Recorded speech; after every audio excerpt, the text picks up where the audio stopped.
नमस्कार मंडळी, कशा आहात? हे बघा, आज म्हणणार काहीतरी वेगळं आहे. तर चला कोकणात.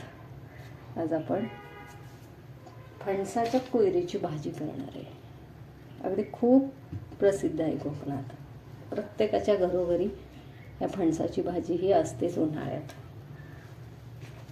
त्यासाठी असे छोटे फणस असतात ना, हे बाजारात मिळतात किंवा काही जण ज्यांच्या घरी झाड असेल तर देतात असे आपल्याला. त्यासाठी हे काय करायचं, हा फणस असतो ना, ह्याचं वरचं हे सगळं काढून घ्यायचं. हे काढून मग ह्यातला गाभा असतो ना, तो असा असे पीस करून घ्यायचे. असे पीस करून घ्यायचे बटाट्यासारखे. आणि त्यासाठी साहित्य बघा, हा कांदा, भरपूर कांदा घालायचा, जरा लाल तिखट, हळद, मीठ, धणे जिरे पावडर, जिरं मोहरी, पांढरे तीळ, काळे तीळचं वाटण आणि कोथिंबीर. आणि सगळ्यात महत्त्वाचं म्हणजे हे शेंगदाणे हे भिजणं असतं. हे रात्री कडधान्य भिजत घालायचे आणि त्यामध्ये शेंगदाणे हे अगदी घालायचेतच. आणि तुमच्याकडे जे जे काय असेल, वाटाणा, हरभरा, काळा वाटाणा, पांढरा वाटाणा, ते जे असेल ते रात्री भिजत घालायचं.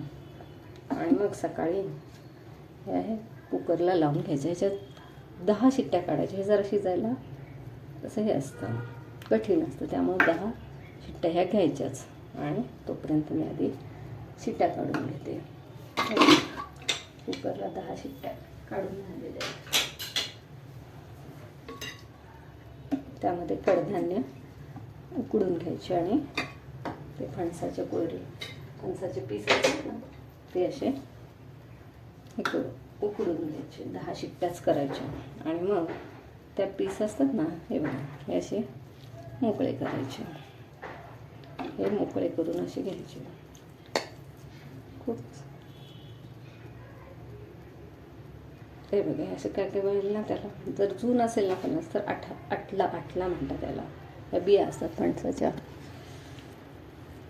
कोकणातल्या लोकांना लगेच समजून जाईल. त्या बिया मी काढून टाकते आणि असं कुस्करून घ्यायचं. असे पीस मोकळे करून घ्यायचे आणि त्याला तिखट मीठ सगळं लावून घ्यायचं.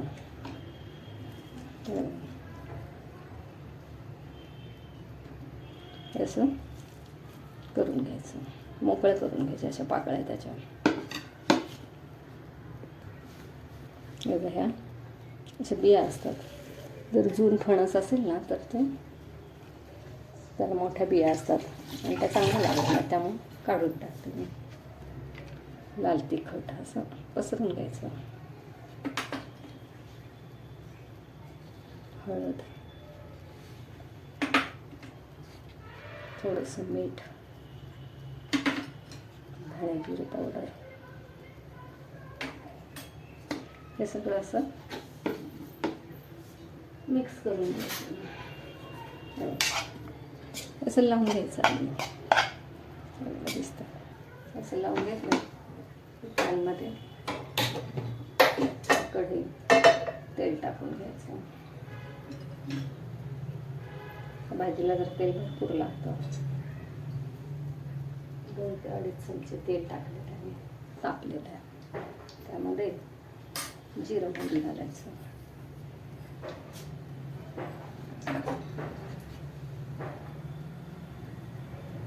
जिरं मोहरी, त्यानंतर आलं लसूण,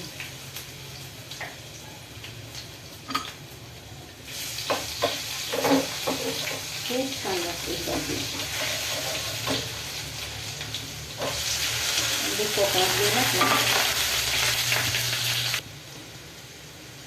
कोकणात गेलात ना प्रत्येकाच्या घरी ही भाजी उन्हाळ्यात हमखास खायला मिळेल.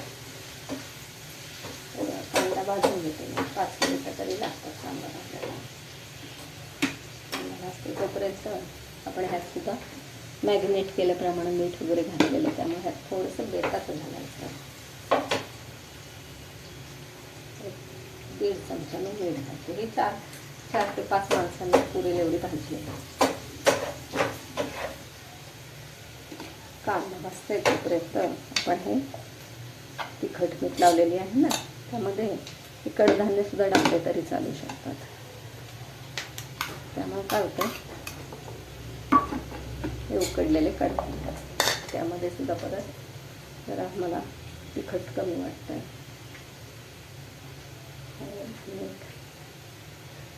आणि तिखट इकडे कांदा मी भाजायला ठेवलेला आहे. कांदा आपला भाजत आलेला असतो. कांदा चांगला भाजला की जसं ह्यामध्ये आपण मिक्स केलेलं का लाल तिखट, तर ते सगळं परत त्या फोडणीत घालायचं. भाजी खूप म्हणजे हे कडधान्यांमुळं आणखीन छान लागते. शेंगदाणे हे घालायचेच. शेंगदाणे, काळे वाटाणे, पांढरे वाटाणे, छोले, तुमच्याकडे जे जे असेल ना कडधान्य ते तुम्ही घालू शकता. हे बघा इकडे कांदा भाजलेला आहे. लाल तिखट, मीठ आधीच घातलेलं आहे आपण, धणे जिरे पावडर, माझ्याकडे कारळ्याचे तीळ होते ते, मासे तीळ, काळे तीळ वगैरे काय असेल ना ते सुद्धा फोडणीत आपल्याला छान लागतं. तेल जरा भरपूर घालायचं आहे कारण तो कोरडा कोरडा असतो ना, त्यामुळे गॅस बारीक करायचा. बारीक फोडणी तयार झाली ते आणि जरा तिखट कमी वाटतं. त्यामध्ये या फोडणीमध्ये ते मॅरिनेट केलेलं फणसाचे आहे ना ते घालायचं आणि चांगलं एक 5 ते 10 मिनिटं हलवायचं. भाजी दिसताना किती छान दिसते बघा, मस्त. सगळे कडधान्य, प्रोटीन्स भरपूर. कोकणची माणसं साधी भोळी, तशी भाजी सुद्धा खूप छान लागते.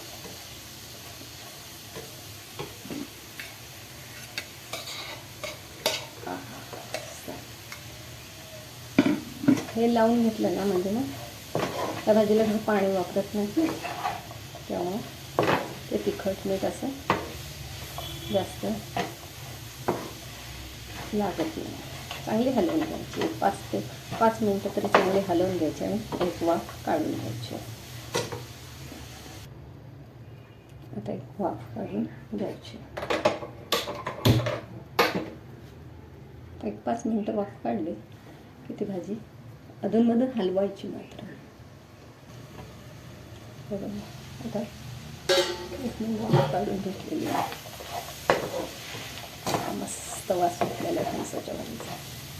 एकदा नक्की ट्राय करा. हे आवडल्यास लाईक करा, शेअर करा, सबस्क्राईब करा. हे बघा कोथिंबीर टाकली. खाण्यासाठी तयार आहे फणसाच्या कोळरीची भाजी. ही चपातीसोबत किंवा भाकरीसोबत, तांदळाच्या भाकरीसोबत तर अप्रतिम. कारण हे कसं असतं, त्या भागात तांदळाची भाकरी जास्त चालते, त्यामुळे त्या लोकांना तांदळाच्या भाकरीबरोबर एक नंबर आहे. तर गॅस बंद करतो. तयार आहे गरमागरम फणसाची भाजी, फणसाच्या कोळरीची भाजी. व्हिडिओ आवडल्यास लाईक करा, शेअर करा, सबस्क्राईब करा. थँक्यू.